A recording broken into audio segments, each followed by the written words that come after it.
And it hits me, oh my gosh, this is that triangle. You know, there's explanation for everything that occurred in the Rendlesham Forest incident that doesn't involve aliens at all. It was completely silent.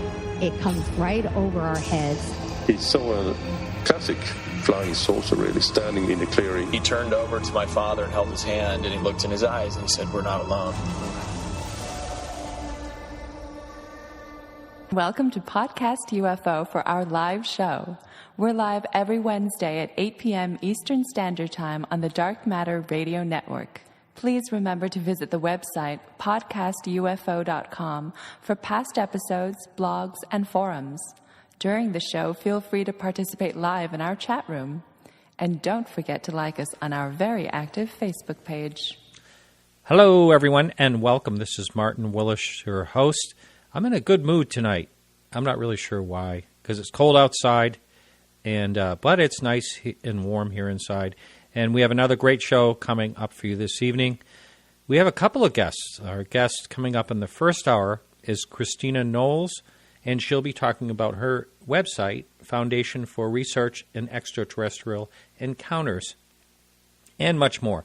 And in the second hour, we have Angel Espino coming up. I heard him talk on UFOs on another show and thought he was pretty good, so I've invited him on my show, and he'll be on in the second hour. Before that, we have Alejandro Rojas coming up from openminds.tv. He's going to talk about the latest UFO events. And just one thing I want to announce here, if you've been emailing me, I haven't been getting your email for a while. It's been pretty quiet, and I've actually kind of relaxed a little bit. It's been going well. And I realized today people haven't been responding to my email. It was going out but not coming back in, and that's because I have a new dedicated server, and it just wasn't set up properly. So that's what's going on with that. So if I haven't answered your email, I am not ignoring you. I will be back as soon as it gets straightened out, and that's martin@podcastufo.com. So if you want to subscribe to hear the second hour of our shows as a podcast, go to getjoyride.com/podcastufo. The link is right on our website. And subscribers pay only $1 or more a month to access the full show. And also you have a private link. There's a way to listen on iTunes. There's a way to listen on your iPhone. There is a Android app. And, of course, there's Stitcher. I'm not sure what I'm going to do about that yet. But if you have any problems or questions, you can always reach me at, again, martin@podcastufo.com when that email is working. And we are ready to draw the prize for the $10 per month supporter for a free shipped to you Podcast UFO t-shirt. Doesn't matter where you live. I know it costs some money to ship overseas, but if you're the winner, you'll get this. And we are waiting right now for our lovely assistant. Hang on just one moment. Yes. Would you mind coming over here and picking from this basket? Just pick a name from the basket, if you would. And well, hi, Martin. Hi, who do we have here? We have Ed Sanborn. Ed Sanborn, one. Yes, Ed Sanborn. So I'll be reaching out to you. Get your mailing address. Thank you very much. And we'll be sending that right out. So it's time now to bring on Alejandro. What is happening, Alejandro? Oh, my gosh, there's so much happening. And you know, I think we talked about this last week, the Blue Book thing, right? Yeah. And John Greenwood posting the files. So that has exploded. So the Daily Mail picked up my story, and then other UK news picked up their story. Daily Mail luckily linked back to me and gave me credit, but the others didn't. This has exploded. So then ABC News calls him. He's on ABC News Tonight. I saw that. The Today Show. Yeah. So I think we talked about some of the controversy around this, how some people were accusing him of stealing them, but it was this anonymous guy who provided them to many of us. Of course, these are Air Force files. They're all free to the public, you know. So he was able to get those posted, which is really cool. But the news is misreporting everything. The Today Show says something like John Greenwald did all of these FOIAs, which he has, and he's gotten millions of pages of documents from FOIAs he's been doing since he's a teenager that he has at the Black Vault. But, of course, the U.S. Air Force Blue Book files have been out for a long, long time. He isn't responsible of that, nor is he claiming to be responsible for that. But all of these news sites are crediting him with it. Even the Today Show, of course, is out there saying John Greenwald got these files released when that wasn't the case. And it's funny because I keep in contact with him, and he's like, I clarified. I went over and over this with them because they kept saying, well, when you got these files out from the Air Force? And he said, no, I didn't get them out from the Air Force. They were already out. So even though he tried to clarify, they just said whatever the hell they wanted to anyway. And as we know, because we monitor the stories from the media, they just don't care about getting the facts right when it comes to UFO stories. They just make stuff up, and it's so weird. Did you happen to read Kevin Randall's blog on that? No, I don't think so. Yeah, he wrote a blog, just trying to clear up some of the misquotes and stuff like that. Yeah, that's interesting because I follow his blog and read it quite often, but I hadn't seen that one. But, yeah, there's a lot of mistakes and stuff like that. But the point is, what's good about this is, a lot of people are looking at the files. A lot of people in the UFO field didn't even know. You could go out there, it took some research, but you could find them. And so now they're more prevalent. Everybody's getting to know that these files are here, and they are reporting how there were 700, the Air Force alleges 700 unidentified cases. So people are hopefully looking for those and finding out more about that so they can read some of these amazing unidentified cases that are in the Blue Book files. Yeah. What was the documentary that James Fox is working on? Isn't it 701 or something like that? Yeah. James Fox with Tracy Torme and a couple others are working on, some producers from Hangar One are working on this documentary. They're trying to get funds for it, so I don't know if it's ever going to happen, but that's the premise, is the 701 unidentified cases. Of course, the Air Force said there were 701, and their website says this, 701 unidentified among nearly 13,000 cases. But when you go look at the actual records, there aren't 701. In some cases, you see different numbers everywhere. So, and nowhere except for their claim do you see 701 unidentifieds. Some people estimate it at more like 650. Some say 500. Some people say 1,600. But if you go through the files, at least, and there are some guides out there that you could Google and find to find what some of the unidentified words. And then there's also J. Allen Hynek had his own accounting. So he felt there were more unidentifieds than the Air Force had said, but he also felt some that the Air Force said were unidentified were identified. So it's kind of confusing, but that's the official word, 701. I have to admit that I am one of those people that didn't know those files were accessible.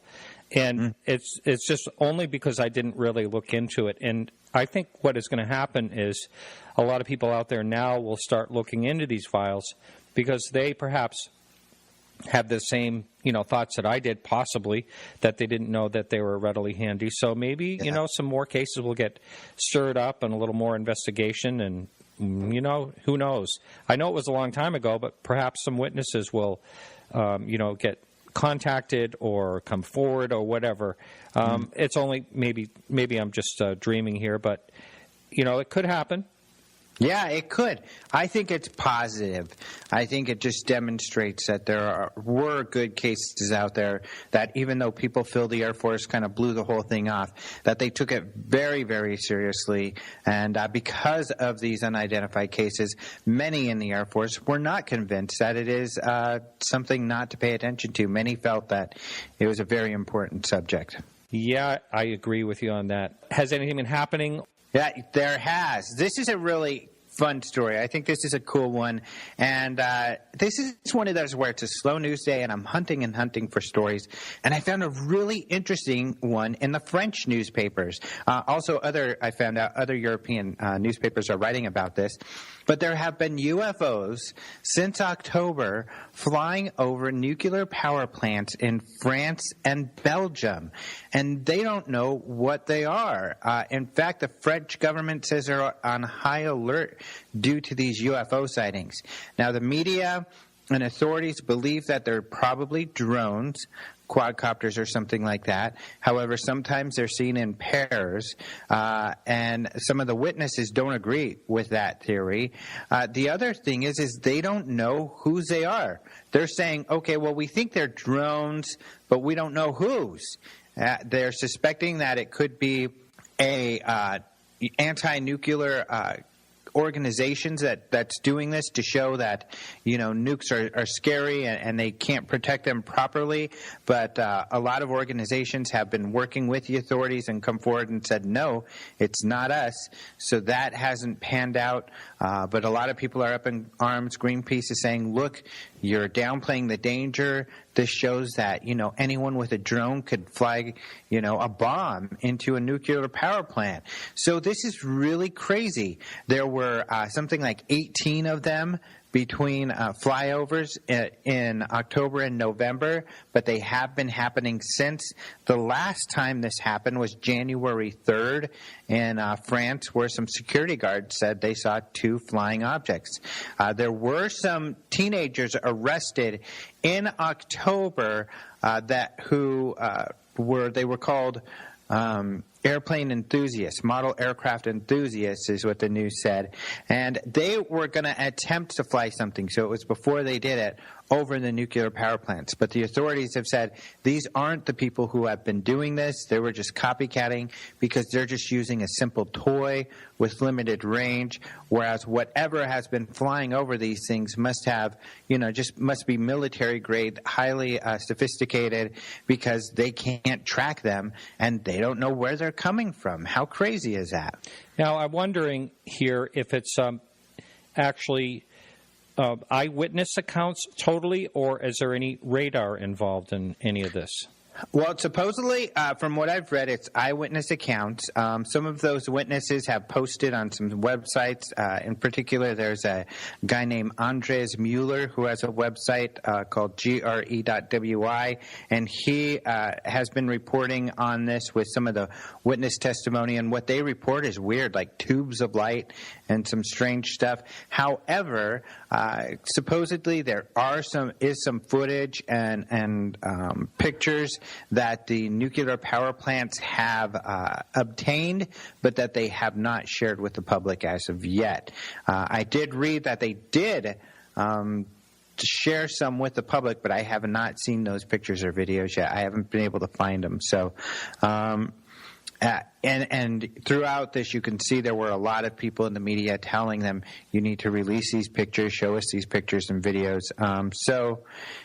So they do have that. But like I said, these are security guards, people at these plants that work for the plants that are seeing these things and reporting them to the authorities.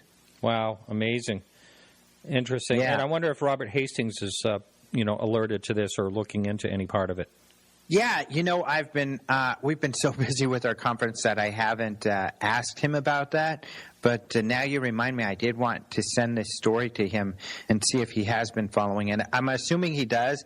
I know he looks at our website, but I haven't heard from him. But you're right. We should check with him because, of course, he follows UFO sightings at nuclear power plants, and he has a ton of incredible witnesses. And I think we talked about this. He's trying to make a documentary and would love financial support from the public. So right. I encourage that too. Yeah. Okay. So do we have one more story? Sure. This is kind of an interesting one from the last few days. This is from New Mexico. There was a guy driving on the I-10 westbound near New Mexico, and he says he saw an extremely large, completely dark object hovering. He said he watched this thing for like an hour as he was driving. He did then pull over because he had to go to the restroom or something like that, or get gas. He took a picture of the object, and he reported this to MUFON, and we've got it on our site. This was written by Roger Marsh, who writes for us and works for MUFON and posts their sightings. But when he got done getting gas, he looked for the object, and it was gone. So even though he had been watching this for an hour, and it apparently to him was completely still for that entire hour. So kind of you can't make very much out from the picture at all. You can see there's something there. He took the picture with his phone, but unfortunately the resolution isn't enough. You zoom in and it's just kind of a blur. So it's hard to make anything out from the photograph, but kind of a strange, kind of a cool sighting there. Right. And you can see this if you follow the show notes right on podcastufo.com. It'll link right to the original story on openminds.tv. Thank you, Alejandro. And we'll be talking. I know you're going to be busy next week, and you're going to get busier and busier as we go along, but hopefully we'll be talking to you next week. Yeah, definitely. Always a pleasure, my friend. You betcha. All right. I'll talk to you then.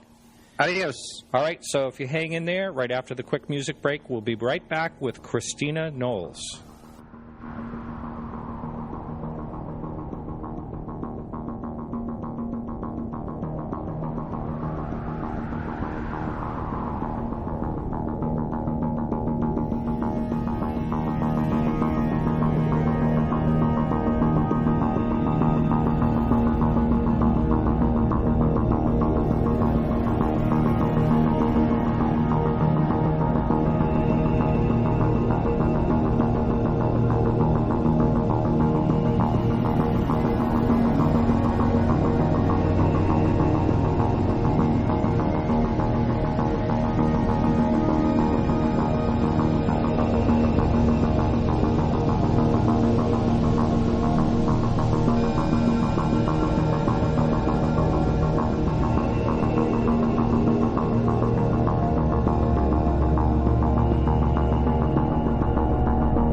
That music was provided by our listener, Bruce Rainier, and thank you, Bruce.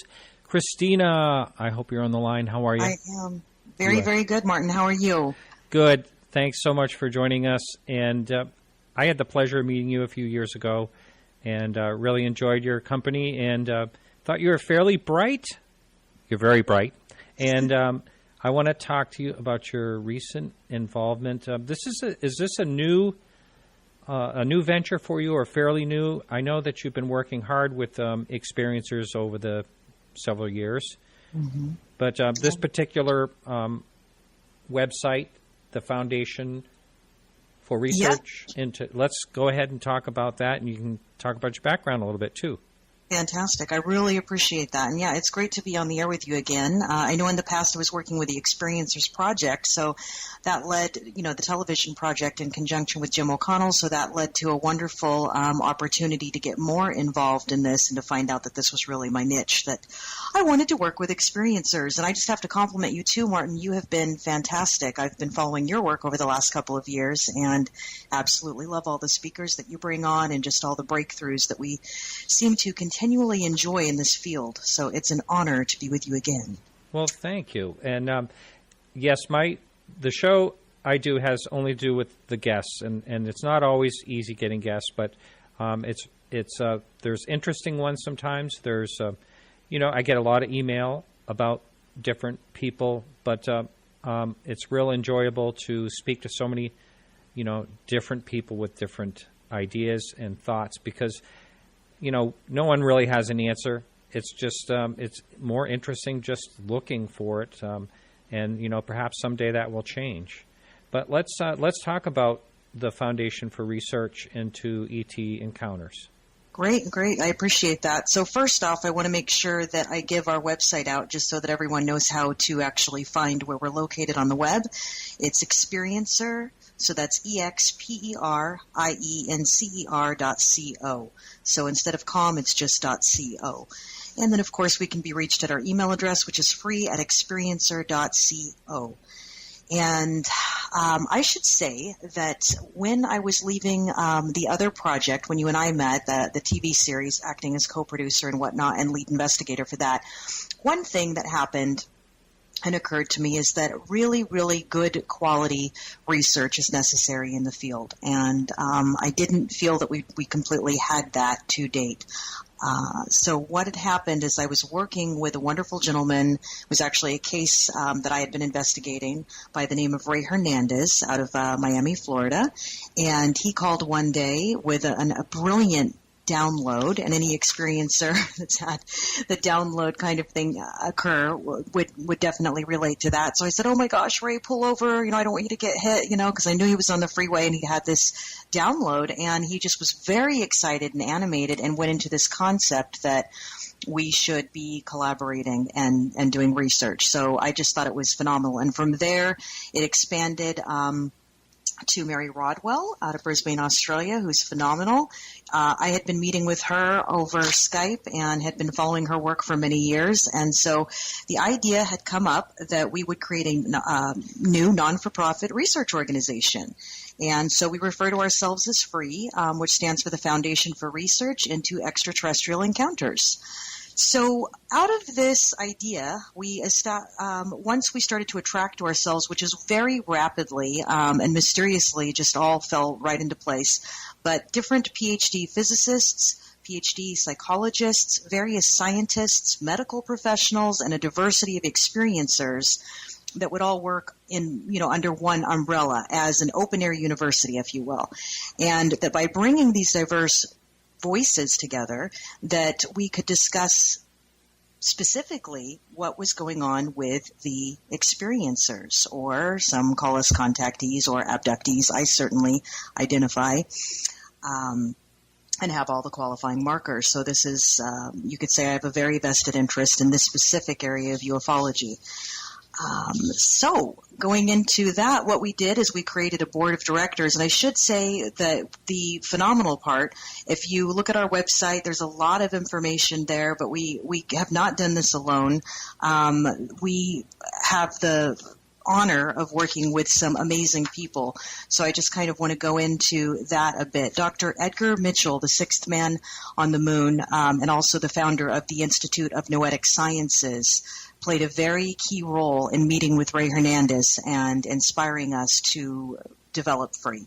And then we have Dr. Rudy Shields, the emeritus professor of astrophysics at the Harvard University, and currently working with the Harvard-Smithsonian Center for Astrophysics. So they're actually both two of our founding board members for the advisory board, and it's been phenomenal to work with them. And what I love about this is it's not just about a bunch of bios, but people are actually coming together and have been for some time now.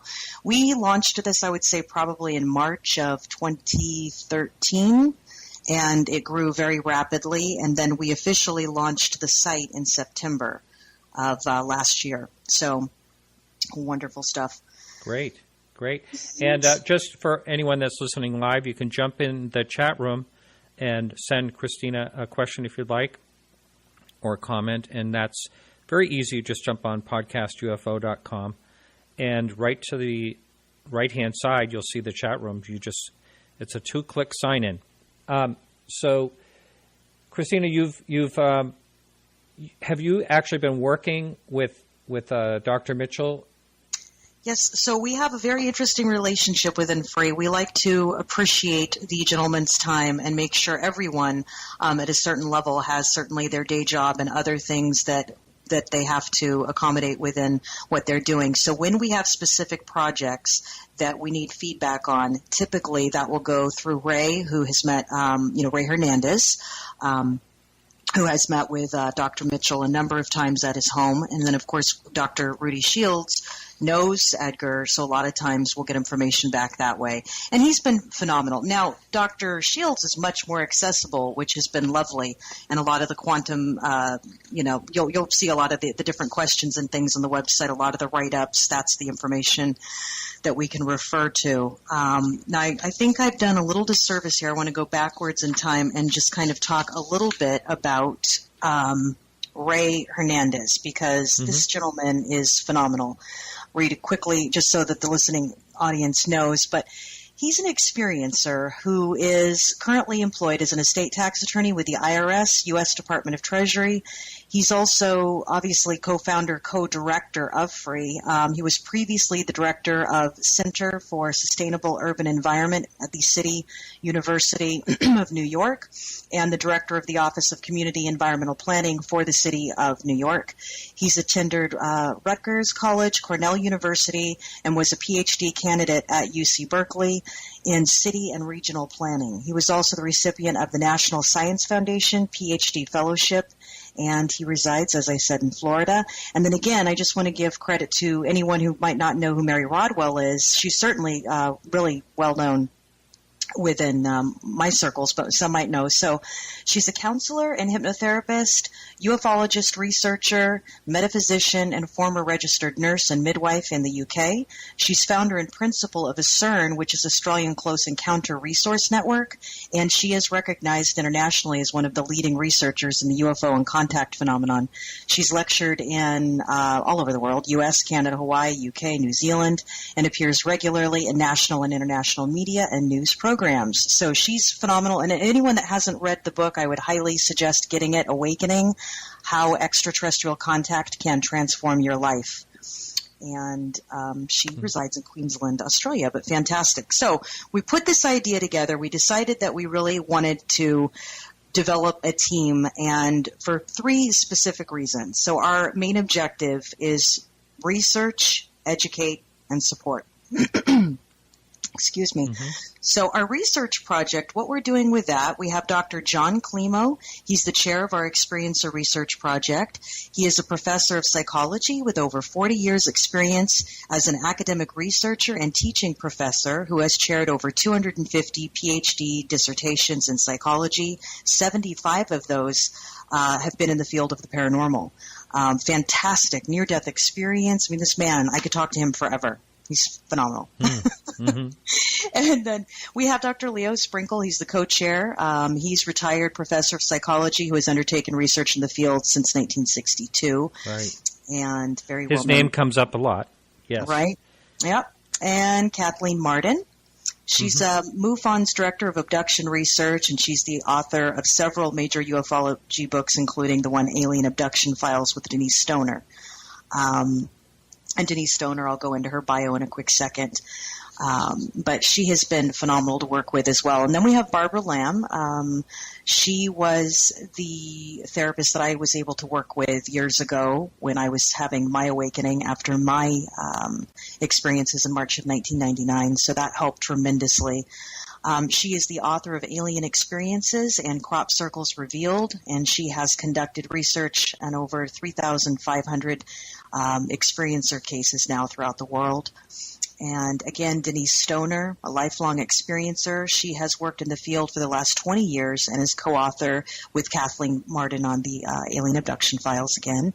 And then we have Ralph Steiner.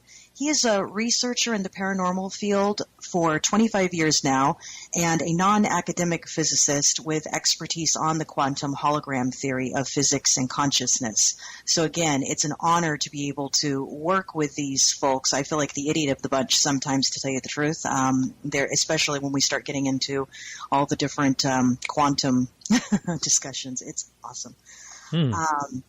And I should say that I want to, while I just stop quickly with Ralph and say I want to congratulate Ralph because he is going to be starting this lovely radio show on KGRA radio. And it's going to be entitled The Other Side of the Universe. And the focus is going to be science explores all aspects of ET contact and the paranormal. And again, it's going to be on KGRA digital broadcasting station, and it should start sometime early March of this year. So very good stuff. That's great. Great. Now, I just had this conversation with someone down in Portsmouth, New Hampshire the other day. We were out at lunch, and we were just chatting, and and I'm just going to ask you what you would say to this claim that he had. He said, well, you know, he was talking about alien abductions, and he says, you go back in time, he said there were the elves, there were the, the demons, there was, all these different things. He says, today is just it's the fashion is aliens instead, and alien abduction, and that's all it is. Leprechauns. He went on and naming all the different mythical, encounters that happened in the past, and so I just wanted to hear what your take was on how would you respond to someone that would say that to you. Oh, I think it's a fantastic theory, and we should actually test that, with the data that we're receiving. So, in other words, if in fact whatever has been visiting mankind has the ability to manipulate the mind, then wouldn't it stand to reason that one would perceive the experience as an elf or an angel or a demon or God only knows what? So this is another aspect of research, and I think this is the exciting part of research, is first admitting we don't know what the hell we're doing, and then secondly, really digging into it and looking at the data. And, let's face it, today in this age, we're not hearing a bunch of fairy reports, are we? No, we're hearing ET. However, we do have more scientific practices now to be able to ascertain that something is clearly non-human, the vessel, let's say, So when we go into these types of flying vessels, which we are being, in our modern day able to record, and obviously firsthand testimony such as mine and others around the globe, what are we really going to look at when we pop let's say we look inside that craft? So I think it's a great question. Something that, again, hopefully the research will give us a clearer picture, but I highly doubt that we will be in other words, in my lifetime, we might be just a tad closer. So this is, to me, an endeavor that it's a rabbit hole you will never quite get to the bottom of. And that's exciting. I will never tire of it. I agree. Well, let's just say that you were getting an encounter from an alien, and these millions of people, or hundreds of thousands, how many are claiming, globally that this is happening to them? If these beings were clever enough to actually go interstellar, then they could probably control about anything that they want. If everything is true, what you hear, or even part of it is true of what you hear, but it makes you wonder, too, it just seems like there would be more witnesses or something like that. Someone would actually, you hear of a couple of cases, and you hear of a couple of interesting cases about people being awake and not being able to move and all that and seeing things happen.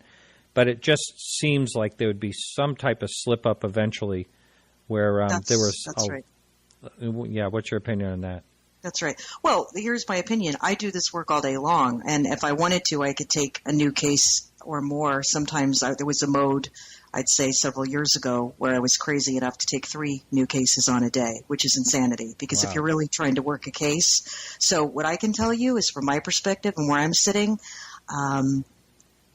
we are overwhelmed with cases, and people do not really know what's going on. And when you've talked to one, and again, this is why, one of my goals is actually to document the research. I'm going to be speaking at the Experiencers Speak conference, hopefully in August, and that will give me an opportunity to have some of that research there. I want to go back to what you said a second ago. Well over, you said something to the effect of 100,000 cases. Here's what we're dealing with. We're dealing with many, many more than that, okay? And this is only what we know. So in research so far, what we found is that they do ET, and I do believe they're extraterrestrial. I'm not here to talk about fairies and mermaids. I'm here to talk about extraterrestrials and intelligent, and we can call them whatever we want. I don't care. We can talk about, what do they look like? We could spend all day, okay, the different species and all that. But when you are in an abduction scenario or contact scenario, as it were, and you find yourself connecting with these beings, they are extremely telepathic. So number one, as a researcher, that's one of my clues, because again, I did not believe in UFOs prior to March of 1999 when I had my adult sighting. I did not believe in the existence of extraterrestrial life. I had been deprogrammed by society, by the media, by religion, not to believe that this even was ever going to pop up on my radar. Okay? So when it did, and I actually went through that process of having direct recall, okay, there's a lot of, with research, regression, blah, blah, blah, fine. don't look at regression work. Let's just look at the hard research and what someone actually consciously recalls, okay? There's a lot of evidence, and then, of course, researching many cases now. And again, when you do this research, experiencers don't go away, which is a beautiful thing. They continue to call and check in. Mm-hmm. And that's the most important part that we can do, is actually connect with one another. Connect. Talk, open up, okay? Now, why don't people want to go so public with this? Because they have families, because there's still this ridiculous societal stigma that if you even talk about UFOs, you're crazy, much less having some type of, communication with these beings. So there's a lot of that. And again, that's why I feel so passionately about free, is because we really are not doing ourselves any kind of service by just pretending that this is not real. I think, hello, if they're flying in the sky, then yeah, maybe we should pay attention to the evidence that they're leaving behind. And everyone's like, show me the evidence. I can. It's called hundreds of thousands of human beings all over the globe that are having these contact experiences. And guess what? They're not stopping. They call me all the time. I had another one. Okay, cool. Let me get a cup of tea, sit down. All right, let's go. What's going on here? Okay, So again, it's more than I can handle or anyone else. So that's why we've developed these kinds of instruments to be able to really study this and to really, matter of fact, let me talk about that for a second. So the research instruments, the first survey or questionnaire alone that anyone can take, and by the way, if you're an experiencer and you would like to fill out the information in an anonymous with an anonymous name, that's fine. We do have certain technical mechanisms, which I'm not going to go into detail, but we can track certain things just to make sure that we're not getting inundated with garbage data. And that is just for the phase 1 questionnaire. So that's 100 questions roughly. When we get into phase 2, we are well over 1,000 questions, okay? Wow. And I'm not going to go into why. I'm going to say again, this has been taken, the methodology, quantitative, qualitative, and everything else that we've been putting together for quite some time now is there for a reason, and I didn't design it. I'm just blown away at the individuals and what they've come up with at the academic level. Then the phase 3 interviews would be one-on-one. So that group will be smaller. So we'll be able to look for different indicators within. Okay, now some of the indicators, and I don't know how much you talk about abduction. A lot of people talk about UFOs. So some of the indicators, for me, researcher that's already been there, done that, I would look for the paralysis, because I certainly can relate to that. I would look, by the way, you are awake. You're absolutely awake. And so this is much different than this garbage where they say, oh, it's sleep paralysis or anything like that. You're actually able to see a being for a certain amount of time. And again, we can talk about verbiage. We should write new dictionaries for everything that's being discovered in the research. But let's just say that the individual is switched off at a certain point. Why? Well, because of the stress, because it's very, very stressful. And no matter, even if you're a lifelong contactee, and this is something I'm monitoring in a lot of the cases that I'm working with, some do very well in their environment, which means in their home. And this is also a shift in what I'm seeing in a lot of cases, is that people would say, oh, I'm abducted and I'm in, and I believe me, I've been in both environments. I can say, yes, I definitely can relate to what it was like to be in a more extraterrestrial environment on a craft, let's say, and what it is to have contact when I'm in the comfort of my own home. So I've kind of covered a lot of that.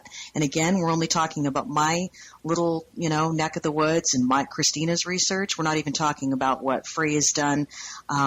Very excited. And again, we don't have a tremendous amount of cases like some of the organizations others do. We're taking things very slowly and at a very clinical level, because we do want to make sure that the data is good. We do want to vet it out, and then we want to dig deeper into that data and follow the cases throughout. So we're not in a rush. It's not about making a name for ourselves or anything like that. It's actually about really understanding and uncovering something that is happening globally now. So I know I've covered a lot of ground. Yeah. I'm not looking at the chat room right this second. No, that's good. We do have one question up there. Please. And someone wanted to know if the experience with the contact you had, was that positive or negative? Oh, I think that's an excellent question. That's actually part of some of the pie charts, and what's awesome to me about a lot of the research that the feedback we're getting from the experiencers is that we are somewhere around neutral So in other words, they're saying, just like me, positive, negative, and neutral. Why is that? Because it depends on where you are with your psychology, your psyche. So in other words, in the beginning, terrified. Are you kidding me? Absolutely terrified. Absolutely terrified. March of 1999. In fact, I talked to a friend of mine who knew me around that time and said, Christina, don't you remember? You'd come over after work, you'd shower, and you'd curl up in a ball and fall asleep. You did not want to go back to your apartment. And he said you could not stop talking about the UFO that you saw on your hunting trip, nor the red light that floated into your room, a couple nights later. I couldn't remember. That kind of stuff gives me chills and I think that's why it gives me so much compassion to do the work that I do too. The most important part of this is for me today, is talking to other experiencers. Because this doesn't only affect them, this affects their families, this affects their children, their careers, everything, okay? So, yes, absolutely negative in some respects. Now, over time, and perhaps because I've decided not to run away from it, but to really integrate these experiences and try to come to a deeper understanding of why that they're in my life and what possibly could ET want with me. What is this about? Am I inviting it? Lots of deep questions. Then we get into the positive aspect. And I don't believe that is just some altered state that they are projecting. I've heard so many different theories, and I really don't believe that. You hear just everything. But that's fine. Everyone is entitled to their belief. And I do believe that there are positive ETs. As it is in heaven, so it is below. So we have positive ETs, we have negative ETs, for sure. And the sooner that mankind kind of wakes up to that, I think that to me is like an awakening all in of itself. Wow, really? Okay, great. Free will? Then what do we do with it? So, Well, another question that just came to mind for me is when this is going on. First of all, you said earlier, which I would have, I'd be totally scared to death. I couldn't even imagine, what I hear about, some of these things. But when this first happened to you, right away, did you actually realize what it was? What was going on? No, absolutely not. No. I mean, I observed with 3 other adult friends of mine several UFOs. So first we had one sighting. We knew that whatever it was, that it was, we were in Apple Valley, California, in the desert, in the black of night on a hunting trip. Now, this was one of my first hunting trips. I am not a hunter. I had a spiritual epiphany that night and thought, I can't do this. This is not me. I was really just trying to do it back then to impress my boyfriend at the time. And so I was with him and a married couple that I was rooming with at the time in Huntington Beach, California. So here we are in Apple Valley. We see this beautiful white orb that was to my right, probably 30 feet off the ground, 30 to 60 at that point. And I remember thinking, wow, that's awesome. Just completely holy moly, that's so not, that's not the moon. We were trying to put, what is that? There was absolutely no sound whatsoever. So we pulled our gear out. I'm going to fast forward the story. My friend, I won't mention his name, he ended up killing a bobcat. So we brought the bobcat back to the truck. We're putting the gear in the truck. We get in the sleeping bags. We're looking up at the sky. We're bumbling down the dirt road. The husband is driving. The wife is sitting next to him. And all of a sudden, I see from my left what I thought was a shooting star. And this white orb stops directly over the truck. And this is probably maybe 100 feet up in the air. And I am thinking to myself, what the heck? And before I can even sit up, another one is joined from my right, and the 2 are now directly above the truck. The 2 orbs start to spin around one another. A third blips out eventually, and they make a triangle formation. And it was just phenomenal. I remember we sat up. We rapped on the back of the truck, to tell our friends, hey, look up. They were stunned, and that's when everything gets real weird. I have recall to the point that the truck completely is drained of energy. We went from being very excited to being absolutely terrified because these things were descending upon the truck. We were eventually engulfed in a blue light. And the body memory of being pulled up into this energy of the craft was very much what I had experienced all my life. But I had no place to kind of fit that in. So I do identify as being a childhood contactee. Had many, many, many experiences my whole childhood, but didn't have any context to put it in. So I kind of just blocked it out. And again, this is a fascinating area of the research. We're finding that over and over again, that a lot of these childhood cases, they kind of dismiss it. They go through puberty. They try to block it out for whatever reason. And then bammo, there's an adult awakening and it all kind of comes back. Okay. Uh-huh. I talked to Denise Stoner back, I don't know, I think it was about 8 months ago, something like that. And we talked about the commonalities.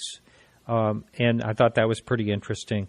But one of the things I want to ask you, do you have any reference to anything that is just way out there different? I mean, do you have what people claim to have encounters that it just doesn't fit, but it still sounds credible in a way? No. Typically there's such a pattern that when things don't fit, it's not that I won't look at the data, and believe me, I'm growing every day. Every day I'm learning something new. So I really have had to stretch myself. But I would say that I would, in what I'm interested in researching with this is that, yes, I'd like to stick with things that actually fit what we already know. Now, let me give you a perfect example. When ET, disrupts the environment, and in early research, you would hear a lot of missing time. Okay, so when an contactee is taken, they will sense cognitively that they've had a block of missing time. Okay, not only were they physically, typically not in the environment that they were last seen by family members. There's all kinds of markers in the casework, right, that you could do to have these certain things proven. So we came up with missing time, right, somewhere along in abduction research. Certainly not me. This has been way, way before me. Now, a new trend that I'm seeing, and I've discussed with other researchers that have, again, their caseload is much heavier than mine, and they have entire teams, such as Joe Montaldo at ICAR, very involved in this research. But there's the idea that the contactee is sometimes put back a day sooner. Okay, so the contactees are reporting deja vu. They're reliving an entire day all over again, or a variation, because the timelines are so easy. I don't know how this works. That's why I think this is crazy. But certainly if you can have missing time, then I guess it would reason, if they can manipulate time and all of that. So again, I don't know that. That's why I'm going to leave it to the scientists. I just kind of, as the experiencer, I try to be as open as I possibly can and get this information, and it's okay if I sound nuts to me. I mean, I don't mind, because I get that. I'm like, no problem, but we do find, I mean, this is my niche. I mean, you'd have to be crazy, number one, to stick with, and we laugh about it too. It's great. Oh, and I should say that out of our board, all but 2 are experiencers. In other words, so that to me is amazing, and I'm not going to divulge the 2 that aren't. I get asked that all the time. And a lot of folks, too, it's not safe for them. So understand that my understanding is a lot of people make the assumption that because they've seen a craft but they don't have memory of contact. Well, I'm following cases like that, too. And eventually there's some contacts markers that start to flood back. Mm-hmm. So does it have to do with the extraterrestrials manipulating us, or does it have to do with our own human consciousness? That's the question. Does it have to do with when we are ready on some level to interact with these intelligences, these apparently otherworldly beings? Mm-hmm. That makes a lot of sense. Now, just the one question that I'm sure you get asked all the time is, what do you think they want, and why would they be abducting all these hundreds of thousands of people? What benefit for them could they possibly be getting if that's the case? Oh, maybe they're just going to eat us, blah, blah, blah, right? I mean, you hear so many theories. It's really ridiculous. I think we should pay attention to everything. But the more important question to ask is, what would we want with them? I don't see, to me, it's a consciousness thing. And anyone that's had any kind of telepathic experience with these beings, and I did a little writing, but I need to do more about this because this is really important. And what I've been tracking is that with the contactee, when they're, and it again depends on the being. So that's why I love when people go, what do you think their agenda is? Well, what there? Are we talking about reptilian? Are we talking about mantic beings? Greys? Are we talking about greys that live purportedly on ships? Okay. And they've never even, they don't live on planets? Or are we talking about greys? You know what I mean? So, I mean, I don't have my own spaceship. I wish I did. I'd be up there, maybe, although I'm a wuss too, right? Because anytime I watch like space stuff, I get sick to my stomach. Every time I've been on a craft environment, I throw up. So those are markers that I look for. And I'm serious. I throw up. I get wicked, just seasick over it. So, I don't know what all the agendas are. And I think that's why, I mean, there is not one, these are excellent questions, by the way, but there's not, this is why the research, this is why I think experiencers, even if they're anonymous, not only do we have to support one another and stick together, because the biggest thing in the field right now, okay, and I'll tell you one of my favorite things is acting as a buddy to other experiencers. Once they feel heard and validated and, oh gosh, okay, I knew I wasn't crazy, okay, then we can calm down and really start to look at what's going on with their contact experiences. So how could I possibly know what the agenda is? I wouldn't. I don't know what the agenda is. I know what my conversations are with the ETs that I've been in contact with, and those conversations are very specifically that we need to be better guardians of our planet and that we need to cease and desist with the wars and nukes especially. So I know I'm not going to be a fan of a lot of folks, but it does go back to the little news item, right, that you were talking about. And if we could go on forever about that. And why are these UFOs going and shutting, monitoring or shutting the installations down? And they're not being jerks about it. They're not initiating war from what I can see. They're just saying, guys, knock it off. What you do to your planet does affect us too.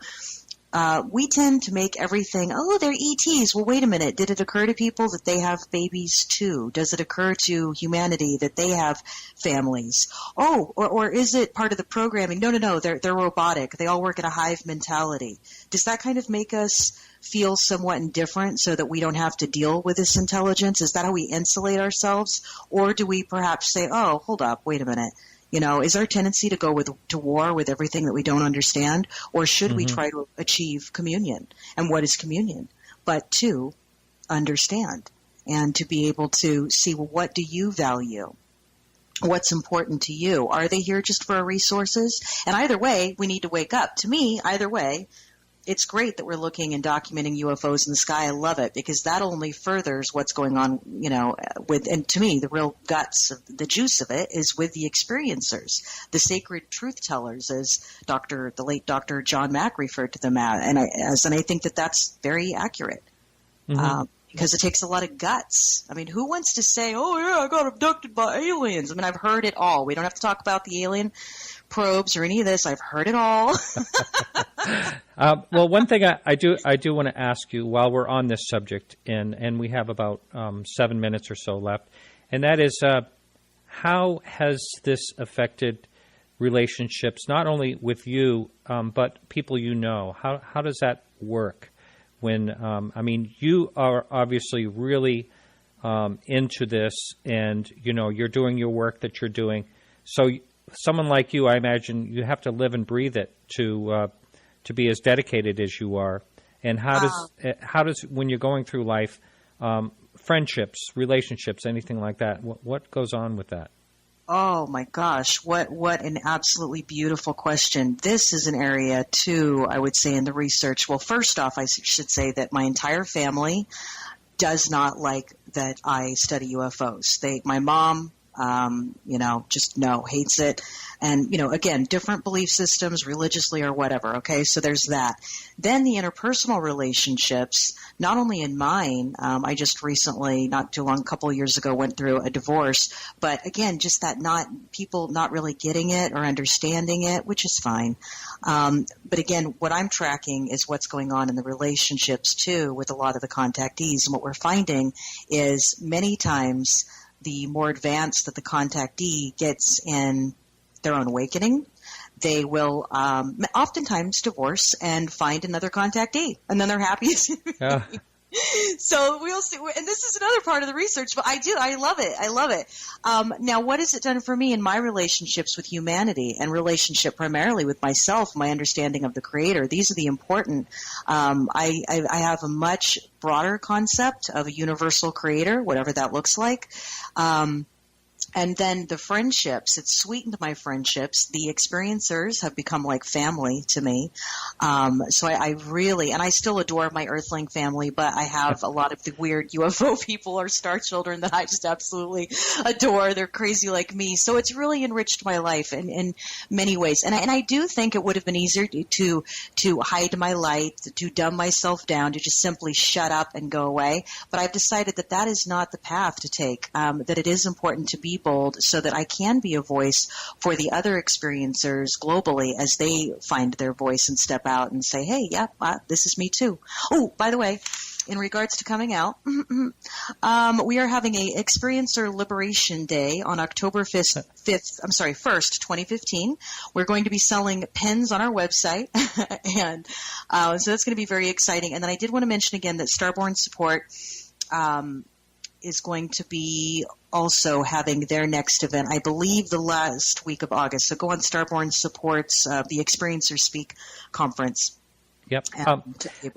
Audrey actually came over to my house, and we sat down and recorded, and it was just one of those times. I've had this happen twice where the recording didn't come out. So I'll have to have her on sometime. She's a real nice lady. Yeah, she's fantastic. And she does a nice job. She did a very well organized. I went to the Experiencers Speak, not last year, but the year before. Very well organized, great speakers. And, I know how hard that is just from events that I put on, not related to the UFOs and experiencers or any of that. But, it takes a lot of real dedication to put something like that on, a lot of hard work. And, it sure does. Yes. And so we just have a couple more minutes. If there's anything else you want to say about your website, or does that have a Facebook page as well? You know what, we do. So if you just look for Free Experiencers on Facebook, you can find our group. And we have several admins. And there's so many people, again, that I haven't mentioned tonight. I just want to thank Dana Donlin as well for being the website creator of, again, Free, which is experiencer.co. And it's a very nice website, by the way. And that will be linked in our show notes. That's fantastic. I appreciate that. You bet. So how can someone reach you if you would like to be contacted by them? Excellent question. So the best way right now, we have a couple of people that help source the email for everyone, but they can just identify that they'd like me specifically, and then that will get forwarded by the admins to me. So the email is free, that's FREE, at experiencer.co. And then from there, once I establish a relationship with the individual, you'll have all my information. Okay. Now, I'm going to do something I've never done before, and that's I'm switching guests in the middle of this, this 2-hour show. So okay. You'll have to bear with me, everyone. It's going to be just a little bit tricky, and I want to thank you very, very much for coming on the show tonight. Thank you for having me, Martin. It's been a pleasure. And it'll be nice to catch up and see you in person, hopefully this next August. I hope so. Oh, take care. You too. Thank Bye-bye. you. Well, that's it for the show today. Remember, you can listen to the second half of the show with the podcast by becoming a subscriber for as low as $1 a month. And all that information is on our website, podcastufo.com. We have had a few emails about people having some issues with the sign-up, but I think we're pretty much ironing that all out as far as, different countries and all that stuff and different platforms to listen to. So I want to thank everyone for helping out with the show today. Of course, our two guests, Christina Knowles. And I also want to thank Carrie Lloyd Whitehouse and Bruce Rainier for our music. Peggy Shunning for managing our Facebook page. Remember to like us on Facebook for all the latest UFO news. And you can check us out live next week right here on the Dark Matter Radio Network and every Wednesday at 8 p.m. to 10 p.m. Eastern Standard Time. This is Martin Willis, and I'm saying thank you and keep your eyes to the sky.